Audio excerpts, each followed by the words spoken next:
What's up, everyone? All right, so in this episode, we're going to do anatomy of the trade on ADMP. We'll go over this stock. Went up, hit a high of 400. Oh, gosh, this one made a really big move. It was 479%. 479% today. Hit a high of 828. I didn't expect this. I was able to trade it. I made a bit of money on it, but it was unexpected.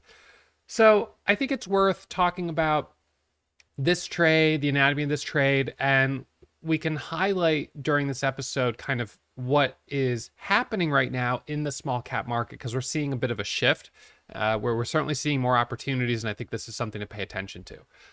So ADMP this morning, essentially, it was a light volume gap, had a slight gap, I think, just a slight gap pre-market, not a big gap.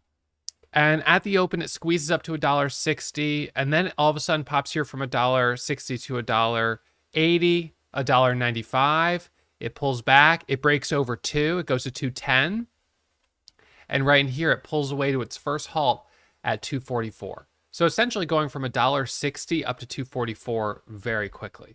All right, so the characteristics of this stock. This is a stock that has a relatively low float of 2 million shares.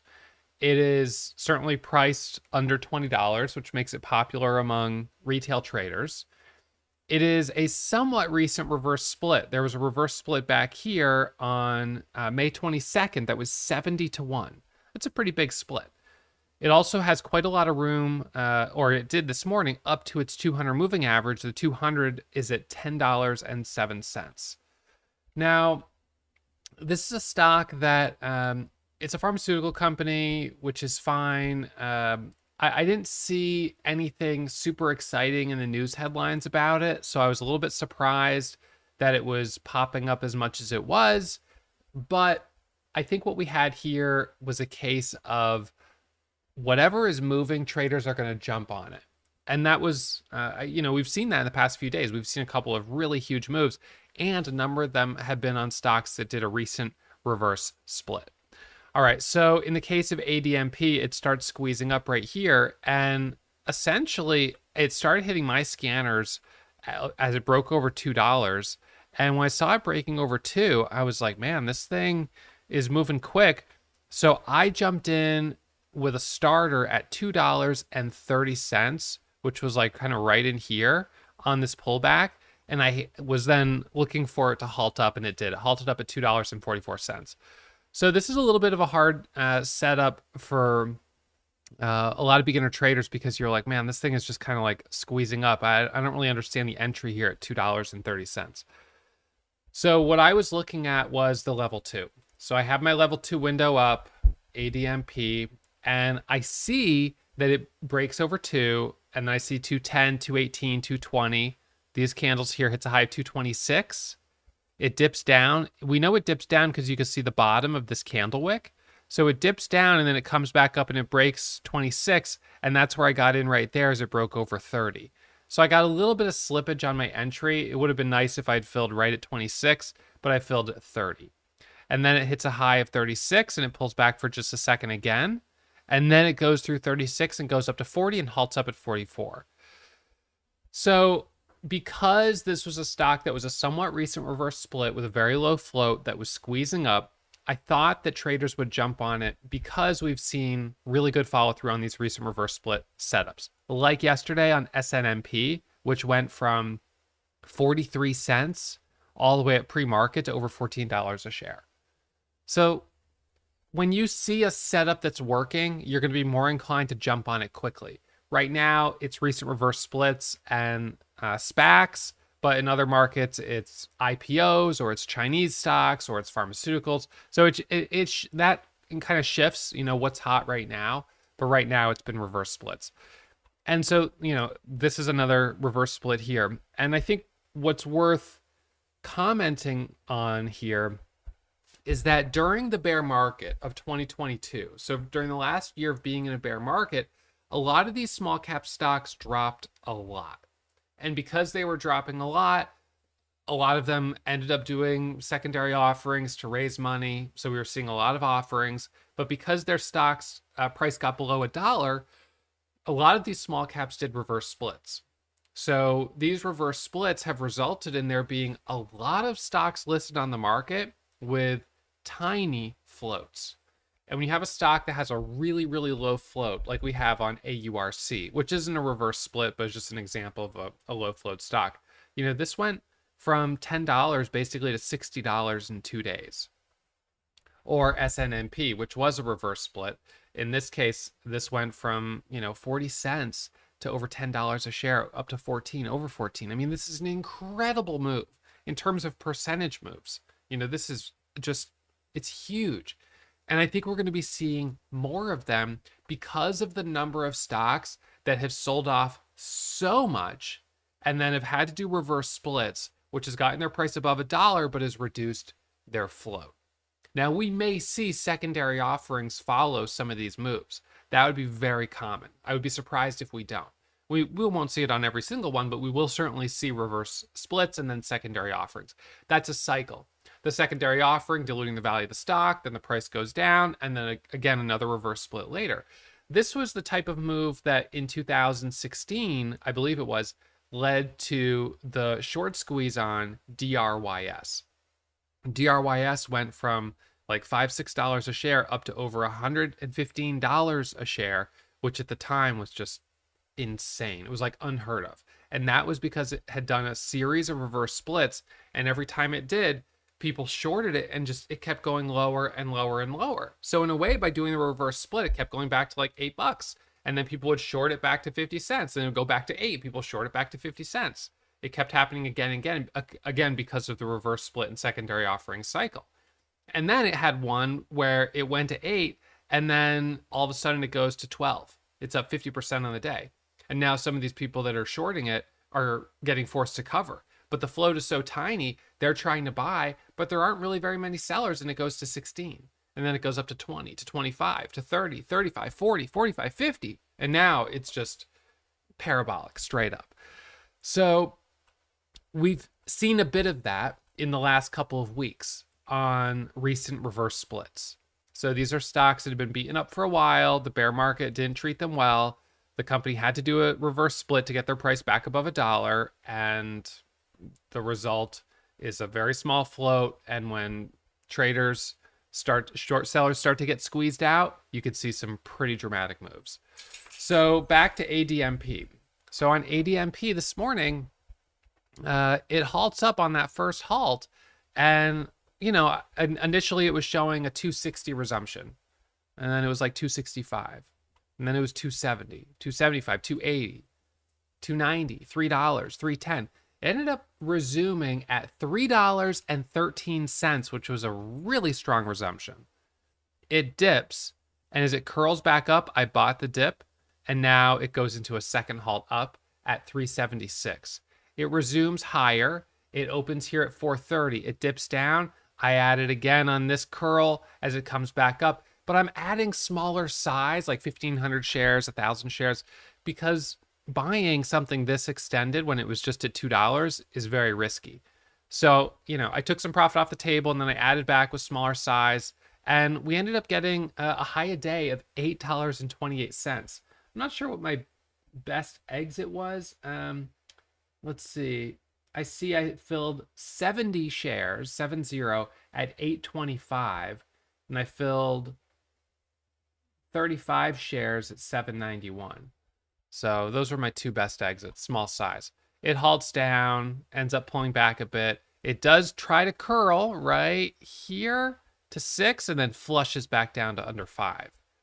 So I don't want to overstay my welcome on these. I got green today, which is great. This was one of these stocks where you got 1, 2, 3, almost three halts up, which is really good. Yesterday on SNMP, I don't even know how many halts up you got. This was crazy if we look at the intraday chart on it. So again, it starts to kind of, they have the reverse split. It starts to kind of move up. And this one is a little bit confusing because the reverse split is 30 to 1. This thing must have been like so cheap before the split. Anyways, so it halts up at 2 and then it opens and halts up and instantly at 243, opens and halts up instantly 285, opens, halts up instantly at 343. This did, let's see, this was, how many halts was this? So that was 1, 2, 3, 4, 5, 6, 7, 8 halts in a row going up. That doesn't happen often. But, obviously there were some people that tried to short it somewhere in here early on and they got forced out. And because it was halting so quickly, they were probably struggling to cover their shares at market price. The thing is, it's, when you've got these consolidation areas, it's not necessarily hard to accumulate a position. You've got consolidation, you've got buyers on the bid, sellers on the ask. But then once it starts to pull away, all of a sudden they can thin out really quickly. And, trying to cover 30,000 shares when it's going up, these candles, each one had 17,000 shares of volume, 20,000 shares of volume, 23,000 shares of volume, right? So if you were accumulated a 30,000 share short position on this at around $1.50 in this area, well, by the time it went to 250, you were down 30 grand. 350 was 60 grand. I mean, the loss just added up. You probably would have been down well over $100,000 if you just had to get forced out. So, it's kind of crazy how fast that can happen, that can add up. And then after hours, it rips all the way up to $14 a share. You could have been down over 300 grand. Wow, that's wild. So, of course, that's the risk of short selling. But the good thing for long bias traders is that every time, people load up to the short side and you have these types of stocks, you can get some explosive moves. And those are opportunities for us to trade to the long side, which I think is less risky than trading to the short side. So SNMP yesterday, today we had ADMP. What do we have tomorrow? It seems like this is the cycle right now of reverse splits, stocks that are recent reverse splits. Now that, if you see a reverse split, I saw one today, TAOP, I think it is. Where was the split on this? No, maybe not. Maybe it wasn't this one. There's going to be some that obviously don't work out as well. OCEA, no, this just had actual regular news. But again, keep an eye on the reverse splits. They're not all going to go, but you will certainly have some that do. And when they start to take off, I think that's the time to step up to the plate. So I try to be cautious, like something like this. Okay, it's a reverse split. So what do? Do I buy it here? Do I buy it right now? Well, it's not doing anything. Right now, it's not doing anything. So I got to wait for it to start to pull away. So how am I going to know it's pulling away? Well, that's what the scanners are for. These scanners right here, these were years in the making, developing these scanners to look for opportunities to find them in real time. So when a stock like ADMP starts to move, I can see it and participate in that move. That's the whole idea. So we need these scanners. These are so valuable in my trading. I mean, I wouldn't be where I am if it weren't for using these scanners. I mean, seriously, these things are just so helpful. So ADMP, let's see, it hit for the first time down here at 187. And 172 looks like was the first alert at 172. So, I didn't trade it when it first hit the scanner. I saw it and I was like, it's a little cheap. I don't know. I'm not sure about that. It's a little cheap. I don't think so. And it wasn't like it was a reverse split yesterday, so I didn't think that was really quite enough. So I was like, nah, I don't know. I don't think it's worth it. But look at this rejection. See this again. This is why you guys don't want to overstay your welcome. Learning to get green and get out. That is such a skill. Learning to be okay with leaving money on the table. You're going to do one of two things every single day. You're either going to leave money on the table or you're going to give back profit. It's up to you. So I kind of have a rule of thumb that I trade as long as I can, but if I give back 10% off the top, that's usually when I'm like, okay, time to slow down. If I give back 20%, I get very cautious. And if I give back half, I'm done.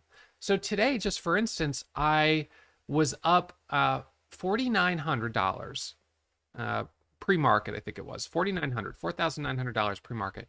And then I gave back 1,500 on BRSH. I was up 400 on it and then lost, 1,500. So I'm down 1,100 on it.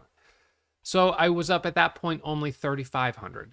And I remember saying, I have to be very careful here. I don't want to give back too much more. I knew that 2,500 was my halfway point. So I had like, $900 left to risk. And with that was approximately when I took, let's see, now I can't remember actually exactly when I took the loss and when I started the trade on ADMP. But in any case, it was somewhere around there. And then ADMP trades were what got me back up through 4,000, 4,500, 5,000, and so on. But I try to stick it out as long as I can. I'm willing to give back a little profit because I feel like you're not fully maximizing until you've given a little back. So that for me is sort of my way of knowing that I did the best I could on the day. So I trade until I give back like 10%, and then that's how I know I'm kind of like, that's good. Again, there's some days where I just walk away at my high a day because, I have to go, or I just feel like, whoa, that was a close call and I just don't want to take any more trades, or I start to feel emotionally fueled, whatever the case is. But for the most part, I try to stick around until I give back a little bit. So that's my solution. But one of the things that I was thinking about on ADMP, I was like, man, I had a really good entry down there at $2.30. So when I was adding up here at 350 for the break of the $0.50, right? I was like, I can't add 9,000 shares up here because then if I lose on it, I'm going to be the guy who initially had a great cost basis, but added way too much size and then went red. So I sort of have to manage my share size. And that's one of the biggest challenges with continuing to trade, because if you took this trade here and you bought 10,000 shares of it, then all of a sudden you could lose $5,000 or $6,000 easily. So making sure as you continue trading in the day that you're managing your risk so you don't have an instance where in one trade you give back your whole morning. And that's obviously easier said than done. And the only way to prevent that 100% is to just stop trading completely. But you can prevent that to a very large degree by becoming more mindful in your position sizing and more thoughtful about how you trade as you get further into the day. So for me, reducing share size and so on and so forth. Now, again, I'll say there's always times that I've made exceptions to that. Really, really hot market, where I've done so well that I keep increasing size because things are just on fire. It's really hot. And, that attitude would have paid well today and yesterday, but the market, it's been hot, but not consistently hot enough for me to have that level of confidence yet. So I'm still being a little bit conservative. And, my job, in my opinion, is to be consistent.